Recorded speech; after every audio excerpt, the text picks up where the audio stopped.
Mafe-feel mo na, grabe naman, ba't ako niloko? At magagalit ka talaga. Maniwala ka, lalo na kung naloko ka.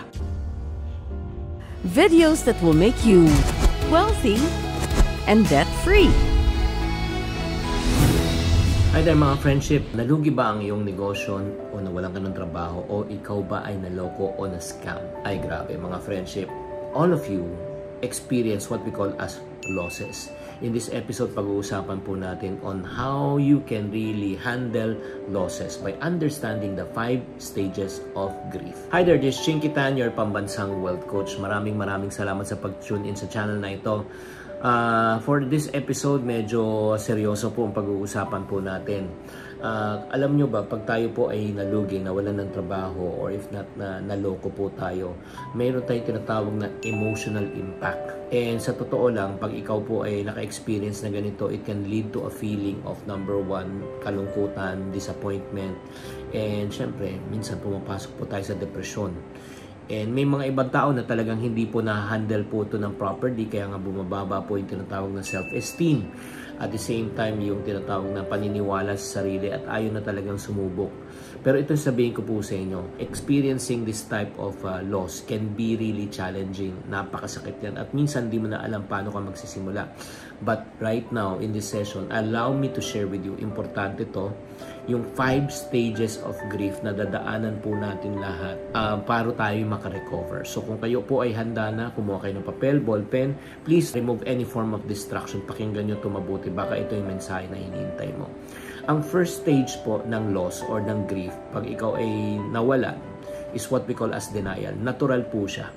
Na ay hindi to nangyayari, hindi to totoo, parang ano lang to, panaginip lang. Actually, I also experienced that when my wife in 2005 gave birth, and then after 3 days nung nasa MRI siya, nag-seizure siya. Nung nangyayari po yung seizure niyan, sumisigaw na yung yung pasyente nag-seizure, code blue. Ako naman, in denial ako during that time. Sabi ko, hindi yung misis ko, may ibang pasyente sa loob. But in reality, alam kong siya yan, 'di ba? So, that's the reason why ikaw ay, kunyari, nawala yung pera mo, parang sinasabi mo, hindi, babalik pa rin yung pera. Or if not, na-scam ka. Hindi lang ako sinasagot. So, in denial ka pa as of right now. The reality is this. You got to remind yourself and tell yourself that this is really happening. That's the first stage. Denial stage po yan. Kung dumadaan ka dito, natural po siya. Okay? Number 2 stage is what we call as anger stage. Magagalit ka na.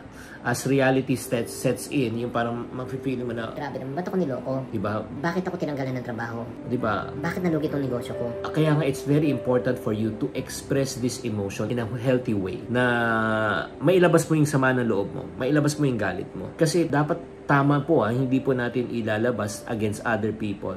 But we just need to learn how to express it naturally. At magagalit ka talaga. Maniwala ka, lalo na kung naloko ka. And third, after na magalit ka, third stage, syempre, papasok na yung tinatawag natin ng bargaining stage. During this stage, ito naman yung parang nakikipag-negotiate ka na, you're making deals, para masalba kung ano ba yung masasalba. Kasi hindi mo na control, na-realize mo na eh. This is the part, no?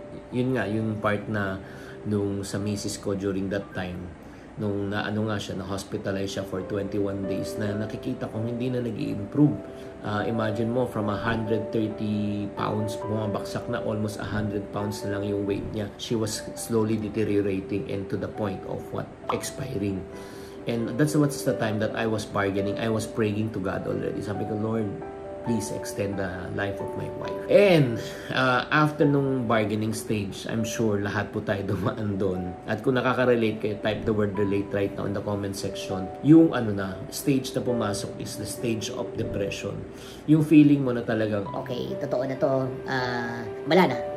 Naubos na talaga yung pera ko, nawala na talaga yung, nagsara na yung negosyo ko, hindi na ako sinasagot. di ba? Nawala na ako talaga ng trabaho, wala na akong pumapansin sa akin. Yun din ang na-realize ko na parang feeling ko during that time, na-depressed talaga ako. Kaya it's crucial for you to allow yourself to process these emotions right. Na kasi kung hindi po na-process to, baka lalo pang lumalim kayo papuntang depression. Kaya kung dumadaan po kayo sa ganito, hindi siya abnormal. It's okay for you not to be okay kasi lahat yan dadaanan ng tao yan pag may pinagdadaanan. Okay? No one is exempted, including me. But the most important stage na kailangan nyo maunawaan if you're going through tough times right now. Okay, uulitin natin. Number 1, denial. Diba? Tapos pangalawa, galit ka. Number 3, nakikipag-bargain ka. Number 4, madidepress, malulungkot ka na. Ang pinakamahalaga, ang goal po natin is to go to the acceptance stage na matanggap po natin. What is done is done. Alam kong mahirap to, mahirap tanggapin, pero kailangan po natin akapin. Kailangan po natin alamin paano tayo makaka-recover po dito. Hindi ibig sabihin na kalimutan po natin lahat to move on. Ang ibig ko sabihin ay kailangan ano ang leksyon na matutunan natin dito para hindi na natin ulit in the near future. So we will become wiser. So para tayo ay makapagsimula muli. Acceptance is the most important thing. So, of all these 5 stages, let me ask you, nasaan stage ka na ngayon if you are going through a loss? Again, whether loss of job, loss of income, loss of business, loss of a loved one, or if not naman, na-scam ka. Pakitype lang sa comment section. At habang nagtatype ka sa comment section, babatiin ko muna si Ana Jean Lebio 6398. Okay, maraming salamat. Si Ivan De Asis 1936 at saka si Lynn Tubil ng 7399. Maraming salamat po sa inyo.